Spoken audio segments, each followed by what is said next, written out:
ചരിത്രത്തിന്റെ ആഴങ്ങളിലേക്ക് ഇറങ്ങിച്ചെല്ലാൻ കൊതിക്കുന്ന ഏതൊരാൾക്കും ഒരു പുണ്യതീർത്ഥമാണ് കണ്ണനല്ലൂർ ശ്രീ ധർമ്മശാസ്താ ക്ഷേത്രം. കണ്ണനല്ലൂർ എന്ന ഗ്രാമനാമം പോലെ തന്നെ മനോഹരമായ ഈ ക്ഷേത്രസന്നിധി ഭക്തർക്ക് ശാന്തിയും സമാധാനവും പ്രദാനം ചെയ്യുന്ന ഒരു ഊർജ്ജ കേന്ദ്രമാണ്. ജീവിതത്തിന്റെ തിരക്കിട്ട ഓട്ടത്തിനിടയിൽ നഷ്ടപ്പെടുന്ന ആത്മവിശുദ്ധിയും മാനസിക സ്വസ്ഥതയും തേടി അനേകായിരങ്ങൾ ഇവിടെ എത്തിച്ചേരുന്നു. ഭഗവത് ദർശനം ഒരുതരം ഭക്തിനിർഭരമായ അനുഭൂതി മാത്രമല്ല, അത് മനസ്സിലെ മാലിന്യങ്ങളെ കഴുകിക്കളഞ്ഞ് ഓരോ വ്യക്തിക്കും തന്റെ ഉള്ളു ശുദ്ധീകരിക്കാനുള്ള ഒരവസരം കൂടിയാണ്. ഈ പുണ്യഭൂമിയുടെ പ്രാധാന്യവും ചരിത്രപരമായ വേരുകളും ആഴത്തിൽ പരിശോധിക്കേണ്ടത് അത്യാവശ്യമാണ്. ഓരോ ക്ഷേത്രത്തിനും അതിൻ്റെതായ ഒരു സ്ഥാനചരിത്രമുണ്ട്. കണ്ണനല്ലൂർ ശ്രീ ധർമ്മശാസ്താ ക്ഷേത്രത്തിന്റെ ഭൂമിശാസ്ത്രപരമായ സ്ഥാനം തന്നെ അതിന്റെ പ്രാധാന്യം വിളിച്ചോതുന്നതാണ്. കൊല്ലം ജില്ലയിലെ പ്രശസ്തമായ മുഖത്തല മുരാരി ക്ഷേത്രത്തിൽ നിന്ന് ഏകദേശം 2 കിലോമീറ്റർ കിഴക്ക് ദിശയിൽ ചരിത്രപരമായ പ്രാധാന്യമുള്ള തൃക്കോവിൽവട്ടം വില്ലേജിലാണ് ഈ ക്ഷേത്രം സ്ഥിതി ചെയ്യുന്നത്. ഈ സ്ഥാനനാമം യാദൃശ്ചികമല്ല. തൃക്കോവിൽവട്ടം എന്ന പേര് തന്നെ തിരുക്കോവിൽ അഥവാ ദൈവത്തിന്റെ ക്ഷേത്രം സ്ഥിതി ചെയ്യുന്ന വട്ടം എന്ന അർത്ഥത്തിൽ ക്ഷേത്രനാമത്തിൽ നിന്ന് ഉരുത്തിരിഞ്ഞതാണ് എന്ന വിശ്വാസം ഈ പ്രദേശത്തിന് ക്ഷേത്രവുമായുള്ള ആഴത്തിലുള്ള ബന്ധത്തെയാണ് സൂചിപ്പിക്കുന്നത്. ഒരു പ്രദേശത്തിന്റെ പേര് തന്നെ ഒരു ക്ഷേത്രത്തെ അടിസ്ഥാനമാക്കി രൂപപ്പെടുന്നുവെങ്കിൽ അത് ആ ക്ഷേത്രത്തിന്റെ ചരിത്രപരമായ വേരുകളും പ്രാദേശിക സമൂഹത്തിലുള്ള സ്വാധീനവും എത്രത്തോളം വലുതാണെന്ന് വ്യക്തമാക്കുന്നു. പഴയ കാലത്ത് ക്ഷേത്രങ്ങൾ കേവലം ആരാധനാ കേന്ദ്രങ്ങൾ എന്നതിലുപരി സാംസ്കാരികവും സാമൂഹികവുമായ കേന്ദ്രങ്ങളായിരുന്നു. നഗരങ്ങൾ ക്ഷേത്രങ്ങളെ ചുറ്റിപ്പറ്റി വളർന്നു എന്ന ചരിത്രപരമായ നിരീക്ഷണത്തിന് അടിവരയിടുന്നതാണ് തൃക്കോവിൽവട്ടം എന്ന സ്ഥലനാമം. ഈ ബന്ധം ക്ഷേത്രം ഈ ദേശത്തിന്റെ ആത്മാവും അച്ചുതണ്ടുമായിരുന്നു എന്നതിന്റെ പ്രത്യക്ഷ തെളിവാണ്. കണ്ണനല്ലൂർ ക്ഷേത്രത്തിലെ മുഖ്യപ്രതിഷ്ഠ ശ്രീ ധർമ്മശാസ്താവാണ്. എന്നാൽ ഇവിടുത്തെ ശാസ്താവിന്റെ ഭാവം ഏറെ സവിശേഷതകൾ നിറഞ്ഞതാണ്. ശബരിമലയിൽ വിരാജിക്കുന്ന അതേ സന്യാസഭാവത്തിലാണ് ഇവിടുത്തെ ശാസ്താവും കുടികൊള്ളുന്നത്. ഈ സന്യാസഭാവം ഭഗവാന്റെ നിത്യബ്രഹ്മചര്യം, തപശ്ചര്യ, ലോകത്തോടുള്ള നിസ്സംഗത എന്നീ ഗുണങ്ങളെയാണ് പ്രതിനിധാനം ചെയ്യുന്നത്. ഭഗവാന്റെ ഈ ഭാവം ഭക്തരെ താൽക്കാലികമായ ഭൗതിക സുഖങ്ങളിൽ നിന്ന് വിട്ട് ആത്മീയമായ ഉന്നമനത്തിനായി പരിശ്രമിക്കാൻ പ്രേരിപ്പിക്കുന്നു. ശബരിമല ദർശനത്തിന് പോകാൻ കഴിയാത്തവർക്ക് പോലും അതേ അനുഭൂതിയും ശാന്തിയും നേടാൻ ഈ സന്നിധി അവസരം നൽകുന്നു. ശിലാവിഗ്രഹമാണ് പ്രതിഷ്ഠ. സാധാരണയായി ശിലാവിഗ്രഹങ്ങൾക്ക് ചൈതന്യം നിലനിർത്താനുള്ള ശക്തി കൂടുതലാണ്. ഈ ശിലാവിഗ്രഹത്തിൽ ഭഗവാന്റെ സന്യാസഭാവത്തിലുള്ള ഊർജം ആവാഹിച്ചിരിക്കുന്നു. ക്ഷേത്ര നിർമ്മിതിയും ശ്രദ്ധേയമാണ്. കിഴക്കോട്ട് ദർശനമായുള്ള ശ്രീകോവിൽ ചതുരാകൃതിയിൽ നിർമ്മിച്ചിരിക്കുന്നു. ഹൈന്ദവ ക്ഷേത്ര വാസ്തുവിദ്യയിൽ ചതുരാകൃതിയിലുള്ള ശ്രീകോവിൽ സ്ഥിരത, ശക്തി, ഭൂമി എന്നീ ഘടകങ്ങളെയാണ് സൂചിപ്പിക്കുന്നത്. മുന്നിലുള്ള നടപ്പന്തൽ ഭക്തർക്ക് ദർശനത്തിനായി കാത്തുനിൽക്കാനും ഭജിക്കാനുമുള്ള ഇടമൊരുക്കുന്നു. ചുറ്റുമുള്ള ഇളമതിൽ ക്ഷേത്രത്തിന്റെ പരിപാവനതയെയും സുരക്ഷിതത്വത്തെയും സൂചിപ്പിക്കുന്നു. ഈ ഘടനകൾ ഓരോന്നും വാസ്തുശാസ്ത്രപരമായും ആത്മീയമായും ക്ഷേത്രത്തിന്റെ ചൈതന്യം വർദ്ധിപ്പിക്കുന്നതിൽ പ്രധാന പങ്ക് വഹിക്കുന്നു. പ്രധാന മൂർത്തിയോടൊപ്പം ക്ഷേത്രത്തിലെ ഉപദേവതകൾക്കും തുല്യ പ്രാധാന്യമുണ്ട്. കാരണം ശാസ്താവ് കുടികൊള്ളുന്ന ഓരോ ക്ഷേത്രത്തിലും ഉപദേവതാ സങ്കല്പങ്ങൾ പ്രകൃതിയുമായും പ്രാദേശിക വിശ്വാസങ്ങളുമായും അഭേദ്യമായ ബന്ധം പുലർത്താറുണ്ട്. കണ്ണനല്ലൂർ ക്ഷേത്രത്തിലെ ഉപദേവതാ സങ്കല്പങ്ങൾ ഈ ബന്ധം വ്യക്തമാക്കുന്നു. ഗണപതി കന്നിക്കോണിൽ സ്ഥാനമുറപ്പിച്ച് വിഘ്നങ്ങൾ അകറ്റി കർമ്മങ്ങൾക്ക് പൂർണ്ണത നൽകുന്ന ദേവനെന്ന നിലയിൽ എല്ലാ പൂജകൾക്കും കാര്യങ്ങൾക്കും മുൻഗണന നൽകുന്നു.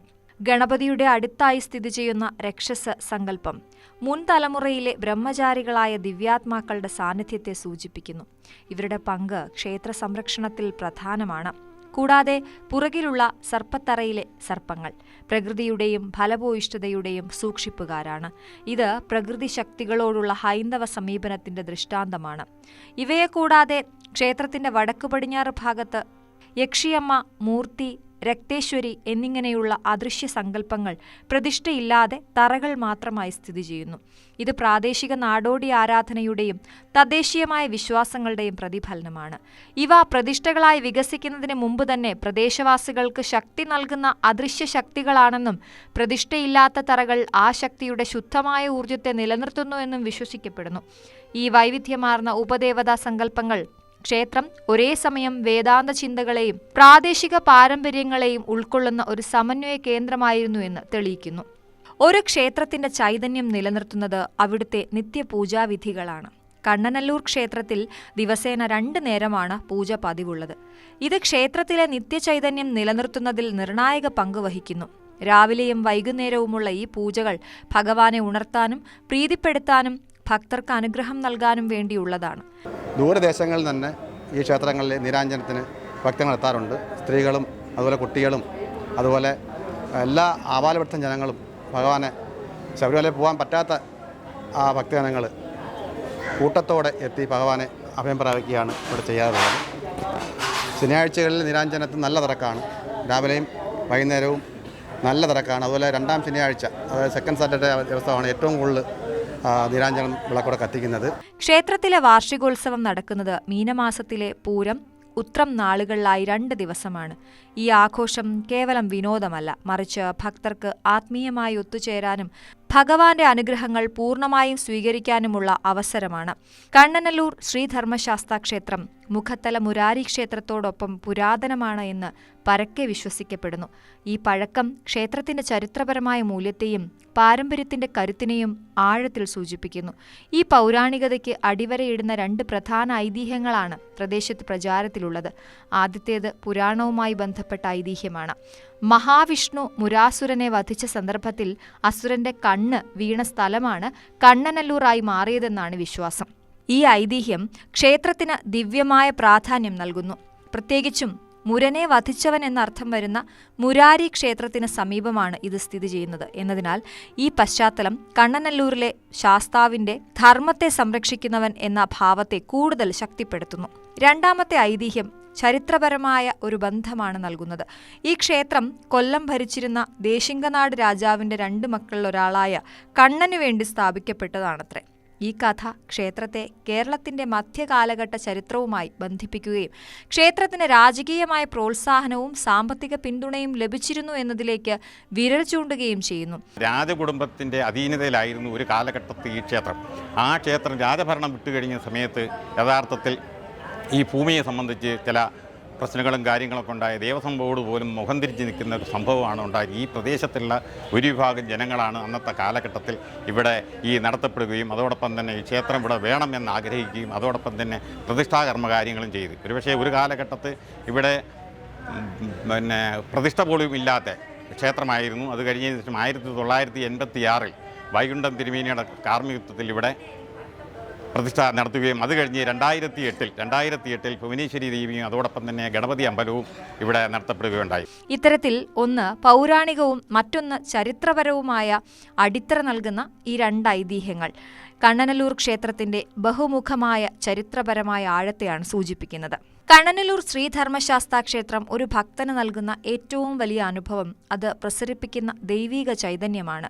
ഈ പുണ്യപുരാതന ആരാധനാലയം നാടിന്റെ സർവ്വ ഐശ്വര്യത്തിന്റെയും നിത്യചൈതന്യത്തിന്റെയും പ്രതീകമായി നിലകൊള്ളുന്നു. ശാസ്താവ് എന്ന ദേവൻ ധർമ്മത്തിന്റെയും നീതിയുടെയും സംരക്ഷകനാണ്. ശ്രീധർമ്മശാസ്താവ് എന്ന നാമം തന്നെ ധർമ്മത്തെ ഉപദേശിക്കുന്നവൻ എന്ന അർത്ഥം നൽകുന്നു. ഭഗവാൻ ശബരിമല ഭാവത്തിൽ ഇവിടെ കുടികൊള്ളുന്നതിനാൽ ദർശനം തേടിയെത്തുന്ന ഓരോ ഭക്തനും ലഭിക്കുന്നത് ഭൗതികമായ അഭിവൃദ്ധി മാത്രമല്ല, അതിലുപരി ആഴത്തിലുള്ള ആത്മീയ നേട്ടങ്ങളാണ്. ഭഗവാന്റെ സന്യാസഭാവം മാനസിക ശുദ്ധിക്ക് വഴിതുറക്കുകയും ലോകമോഹങ്ങളിൽ നിന്നുള്ള വിടുതലിന് പ്രേരിപ്പിക്കുകയും ചെയ്യുന്നു. കൂടാതെ ഭക്തർക്ക് ധാർമ്മികമായ ഉൾക്കാഴ്ച ലഭിക്കുകയും ധർമ്മം മുറുകെ പിടിക്കാനുള്ള പ്രചോദനം ലഭിക്കുകയും ചെയ്യുന്നു. നാടിന്റെ നാഥൻ എന്ന സങ്കല്പം ഈ ദേശം മുഴുവൻ ഭഗവാന്റെ കാവലിലാണ് എന്ന വിശ്വാസം ഉറപ്പിക്കുന്നു. ഇത് ഭക്തർക്ക് അഭയവും രക്ഷയും നൽകുന്നു. ഈ ക്ഷേത്രത്തിലെ ആരാധന നാടിനും നാട്ടുകാർക്കും കുടുംബാംഗങ്ങൾക്കും ഐശ്വര്യത്തിനും അഭിവൃദ്ധിക്കും വേണ്ടിയുള്ള ഒരു കൂട്ടായ പ്രാർത്ഥനയാണ്. ഭഗവാന്റെ സംരക്ഷണം എന്നത് കേവലം ശാരീരികമായ ഒരു സുരക്ഷ മാത്രമല്ല, മറിച്ച് മാനസികവും ധാർമ്മികവുമായ എല്ലാ പ്രതിസന്ധികളിൽ നിന്നും സംരക്ഷണം നൽകുന്നു എന്ന ആഴമായ വിശ്വാസത്തെയാണ് സൂചിപ്പിക്കുന്നത്. കണ്ണനല്ലൂർ ശ്രീധർമ്മശാസ്താ ക്ഷേത്രം കൊല്ലം ജില്ലയിലെ പ്രസിദ്ധമായ മുഖത്തല ശ്രീകൃഷ്ണസ്വാമി ക്ഷേത്രത്തോളം പഴക്കമുള്ളതാണ് കണ്ണനല്ലൂർ ശ്രീധർമ്മശാസ്താ ക്ഷേത്രവും. ഈ ചരിത്രപരമായ ബന്ധത്തിന്റെ ആഴം മനസ്സിലാക്കാൻ മുഖത്തല ദേവസ്വത്തിന് കണ്ണനല്ലൂർ ക്ഷേത്രം, ആമ്പല്ലൂർക്കാവ്, പെരുമ്പുഴ, മുണ്ടപ്പള്ളി ക്ഷേത്രങ്ങൾ ഉൾപ്പെടെ 5 കീഴൂട്ട് ക്ഷേത്രങ്ങൾ ഉണ്ടായിരുന്നതായി പറയുന്ന ചരിത്രം പരിശോധിക്കേണ്ടതുണ്ട്. ഇത് മുഖത്തല ക്ഷേത്രത്തിന്റെ കീഴൂട്ട് ക്ഷേത്രമാണ്. ഏതാണ്ട് അത്രയും തന്നെ പഴക്കം ഇതിനുണ്ട്. മുതല ശ്രീകൃഷ്ണസ്വാമി ക്ഷേത്രത്തിൻ്റെ അത്രയും പഴക്കം ഇതിനുണ്ട്. പണ്ട് അവിടുന്ന് ആറാട്ടിന് ആന വന്നിരുന്നത് ഇവിടെയാണ്. ഇവിടെ താഴെയായിട്ടാണ് ആറാട്ട് കൊള്ളം. പിന്നെ ഒരു തവണ ആറാട്ടിന് വന്ന് തിരിച്ചു പോകുന്ന വഴിക്ക് ആനയുടെ കാലിന് തീവെട്ടി പിടിച്ച് തീ കത്തി, അങ്ങനെ എന്തോ പ്രശ്നമായതിനു ശേഷം ഇങ്ങോട്ട് വരാത്തത്. അതിനുശേഷം ഇവിടെ എല്ലാവരും അവഗണിച്ചിട്ടിരുന്നത്. അപ്പോൾ കുറച്ച് നാളെ ആയുള്ളൂ ഇത്ര ഈ ഒരു പുരോഗമനത്തിലെത്തിയത്. പിന്നെ എല്ലാവരുടെയും പ്രയത്നം ഇതിലുണ്ട്. തിരുവിതാംകൂർ ഭരണകാലത്ത് തിരുവിതാംകൂർ ഗസറ്റിൽ പരസ്യം ചെയ്താണ് കണ്ണനല്ലൂർ ക്ഷേത്രത്തിലെ മേൽശാന്തിയെ നിയമിച്ചിരുന്നതെന്നതും ഈ ക്ഷേത്രത്തിന് മുൻപുണ്ടായിരുന്ന ഔദ്യോഗിക പദവിയുടെ സൂചനയാണ്. പുരാതന കാലം മുതലേ മുഖത്തല മുരാരിയുടെ പ്രധാനപ്പെട്ട ചടങ്ങുകളിലൊന്നായ തിരുവാറാട്ട് നടന്നിരുന്നത് കണ്ണനല്ലൂർ ക്ഷേത്രത്തിലാണ്. ആറാട്ടിനായി എത്തിയിരുന്ന ആനകൾക്ക് വെള്ളം നൽകുന്നതിനായി നിർമ്മിച്ചിരുന്ന ഉയർന്ന പ്ലാറ്റ്ഫോമും ടാങ്കുമുള്ള കിണർ ഇന്നും ഇവിടെ ഒരു ചരിത്രശേഷിപ്പായി നിലകൊള്ളുന്നു. ആറാട്ടുവിള എന്ന വീട്ടുപേരുകൾ സമീപത്തുണ്ടായിരുന്നതും ആറാട്ടുകടവ് റോഡ് ഇപ്പോഴും നിലനിൽക്കുന്നതും ഈ ആചാരപരമായ ബന്ധത്തിന്റെ ഓർമ്മപ്പെടുത്തലുകളാണ്. തിരുവിതാംകൂർ ദേവസ്വത്തിന്റെ കീഴിലായിരുന്നു ഈ ക്ഷേത്രം. കാലക്രമേണ ഭൂമി കയ്യേറ്റങ്ങൾ നടന്നെങ്കിലും വർഷങ്ങൾ നീണ്ട നിയമ പോരാട്ടങ്ങൾക്കൊടുവിൽ ഏകദേശം 1.25 ഏക്കർ ഭൂമി അളന്നു തിരിക്കാനായത് ക്ഷേത്രത്തിന്റെ പുനർനിർമ്മാണത്തിൽ നിർണായകമായി. ഈ ക്ഷേത്രം അക്വയർ ചെയ്ത് നമ്മുടെ ക്ഷേത്രഭൂമി അളന്ന് തിട്ടപ്പെടുത്തി ഫെൻസിങ് ചെയ്തിരിക്കുകയാണ്. അത് സ്ഥിരമായിട്ടൊരു മതിൽ കെട്ടി ഈ ക്ഷേത്രഭൂമി സംരക്ഷിക്കണമെന്ന് ബഹുമാനപ്പെട്ട തിരുവിതാംകൂർ ദേവസ്വം ബോർഡിനോടും ഗവൺമെൻറ്റിനോടും നമ്മൾ അപേക്ഷിക്കുകയാണ്. അങ്ങനെ അത് സംബന്ധിച്ച് ഒരു നിവേദനം നമ്മുടെ വകുപ്പ് മന്ത്രിക്ക് ഞങ്ങൾ കൊടുത്തിട്ടുണ്ടായിരുന്നു. അതിൻ്റെ തുടർ നടപടി എന്തായിട്ടെന്ന് അറിയില്ല. അത് നമുക്ക് ഈ ഭൂമി നമ്മുടെ ദേവസ്വം ബോർഡിന് അധീനയിലാക്കി തരുന്നുള്ള നടപടി ബന്ധപ്പെട്ട അധികാരികൾ ചെയ്തു തരണമെന്ന് ഇത്തരണത്തിൽ അപേക്ഷിക്കുകയാണ്. മുഖത്തല നിലമനയില്ലത്ത് വൈകുണ്ഠം ഗോവിന്ദൻ നമ്പൂതിരിയായിരുന്നു പഴയ തന്ത്രി. നിലവിൽ മകൻ വിഷ്ണുദത്തൻ നമ്പൂതിരിയാണ് തന്ത്രി. ആറാട്ടുവരവ് നിലച്ചതോടെ ക്ഷയിച്ച ഈ പുരാതന ക്ഷേത്രം 1986 പുനരുദ്ധരിച്ച് വീണ്ടും പ്രതിഷ്ഠ നടത്തി. എന്നാൽ ക്ഷേത്രത്തിന്റെ കിഴക്ക് ഭാഗത്ത് നടന്ന ചില ദുർമരണങ്ങളെ തുടർന്ന് 2008 ജ്യോത്സ്യ പണ്ഡിതൻ തലയോലപ്പറമ്പ് പരമേശ്വരൻ മേനോന്റെ കാർമ്മികത്വത്തിൽ ദേവപ്രശ്നം നടത്തുകയും അതിന്റെ ഫലമായി വാവരുസ്വാമി, കറുപ്പുസ്വാമി, ബ്രഹ്മരക്ഷസ്, നാഗരാജ, ഭുവനേശ്വരി ദേവി, ഗണപതി എന്നീ ഉപദേവതകളെ കൂടി പ്രതിഷ്ഠിക്കുകയും ചെയ്തു. ശബരിമലയിലെ ഉത്സവ ദിവസമാണ് ഇവിടെയും ഉത്സവം നടക്കുന്നത്. കൂടാതെ ശനീശ്വര പൂജ ഇവിടുത്തെ പ്രധാന വഴിപാടാണ്. വിവാഹ തടസ്സം മാറുന്നതിനായി വഴിപാടുകൾ നടത്താൻ എല്ലാ ശനിയാഴ്ചകളിലും വിവിധ ദേശങ്ങളിൽ നിന്ന് ഭക്തർ എത്തിച്ചേരുന്നു. കൂടാതെ എല്ലാ മാസവും ആയില്യം നാളിൽ വിശേഷാൽ ആയില്യ പൂജയും ഇവിടെ നടത്തിവരുന്നു. ക്ഷേത്രത്തിന്റെ സമീപത്ത് താമസിക്കുന്ന വിശ്വകർമ്മജർ മുഖത്തല ശ്രീകൃഷ്ണസ്വാമി ക്ഷേത്രത്തിന്റെ നിർമ്മാണത്തിനായി തമിഴ്നാട്ടിൽ നിന്ന് എത്തിച്ച വിദഗ്ധരായ തൊഴിലാളികളുടെ പിന്മുറക്കാരാണെന്നും പ്രദേശം മുഴുവൻ അവർക്കായി നൽകിയാണ് രാജാവ് ഇവിടെ താമസിപ്പിച്ചത് എന്നുമുള്ള ചരിത്രപരമായ വിവരങ്ങൾ ഈ പ്രദേശത്തിന്റെ സാംസ്കാരികപരമായ അടിത്തറയെ കൂടി വ്യക്തമാക്കുന്നു. ഞാനിവിടെ കയറിയിട്ട് 47 കൊല്ലമായി ഈ അമ്പലത്തിൽ. അന്നിവിടെ അങ്ങനെ ആളൊന്നും ഇല്ലായിരുന്നു. ഇങ്ങനെ ഞാൻ ആ കാലം തൊട്ട് നിന്ന് വേണു തിരുമേനിയുള്ള സമയത്ത് ഞാനിവിടെ വന്ന് പൂവൊക്കെ പറിച്ചു കൊടുത്ത് ഇവിടെ ഇരുന്ന് 15 കൊല്ലം കൊണ്ട് നീലാഞ്ജനം കെട്ടുന്നുണ്ട്. പൂവൊക്കെ പറിച്ചു കൊടുക്കും. 15 കൊല്ലം കൊണ്ട് ഞാൻ മാല കെട്ടും, നീലാഞ്ജനം കെട്ടിക്കൊടുക്കും, ഇല കൊണ്ടുവന്ന് കൊടുക്കും. ആവശ്യമുള്ള സാധനങ്ങളൊക്കെ ഞാൻ മുടങ്ങാതെ കൊടുക്കും.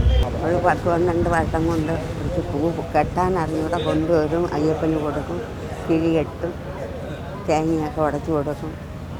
നീലാഞ്ജനത്തിന് ഞങ്ങളൊക്കെ ഉള്ള കാര്യങ്ങളൊക്കെ ചെയ്യുമ്പോഴെ കൊണ്ട് കഴിവുള്ളത്. കണ്ണനല്ലൂർ ശ്രീധർമ്മശാസ്താ ക്ഷേത്രം വെറുമൊരു കരിങ്കൽ നിർമ്മിതിയല്ല. അത് ഐതിഹ്യങ്ങളുടെയും പാരമ്പര്യങ്ങളുടെയും ഭക്തിയുടെയും തിളങ്ങുന്ന പ്രതീകമാണ്. മുരാരി ക്ഷേത്രവുമായുള്ള അതിൻ്റെ ബന്ധം, ശബരിമല ഭാവത്തിലുള്ള ശാസ്താവിൻ്റെ സാന്നിധ്യം, പ്രാദേശിക നാടോടി ദൈവങ്ങളെ ഉൾക്കൊള്ളുന്ന ഉപദേവതാ സങ്കല്പങ്ങൾ, കണ്ണൻ എന്ന രാജകുമാരന്റെ കഥ, ഇവയെല്ലാം ചേർന്ന് ഈ ക്ഷേത്രത്തെ കേരളത്തിന്റെ സാംസ്കാരിക ഭൂപടത്തിൽ ഒരു അവിസ്മരണീയ സ്ഥാനത്തെത്തിക്കുന്നു. ആത്മശുദ്ധിക്കും ശാന്തിക്കും വേണ്ടി ആധുനിക മനുഷ്യൻ നടത്തുന്ന അലച്ചിലുകൾക്ക് ഒരു പൂർണ്ണവിരാമം നൽകാൻ ഈ പുണ്യഭൂമിക്ക് കഴിയും. കാരണം ഇവിടെ കുടികൊള്ളുന്ന ശ്രീധർമ്മശാസ്താവ് ഓരോ ഭക്തനെയും തൻ്റെ ഉള്ളിലെ നന്മയിലേക്ക് കൈപിടിച്ചു നടത്തുകയും ധർമ്മത്തിൻ്റെയും നീതിയുടെയും വഴിയിൽ മുന്നോട്ടു പോകാൻ അനുഗ്രഹിക്കുകയും ചെയ്യുന്നു. പുരാതനമായ ഒരു ചരിത്രത്തിൻ്റെയും ശക്തമായ ഒരു ദൈവിക ചൈതന്യത്തിൻ്റെയും ഉജ്ജ്വലമായ ഒരു പാരമ്പര്യത്തിൻ്റെയും വിളനിലമാണ് കണ്ണനല്ലൂർ ശ്രീധർമ്മശാസ്താ ക്ഷേത്രം. കാലത്തെ അതിജീവിച്ച് തലമുറകൾക്ക് കൈമാറി ലഭിച്ച ഈ അമൂല്യ സമ്പത്തിനെ അതിൻ്റെ പരിശുദ്ധി ഒട്ടും ചോരാതെ സംരക്ഷിക്കേണ്ടത് ഓരോ നാട്ടുകാരൻ്റെയും കടമയാണ്. ആ ചൈതന്യം എന്നും ഈ നാടിന് അനുഗ്രഹമായി നിലനിൽക്കട്ടെ.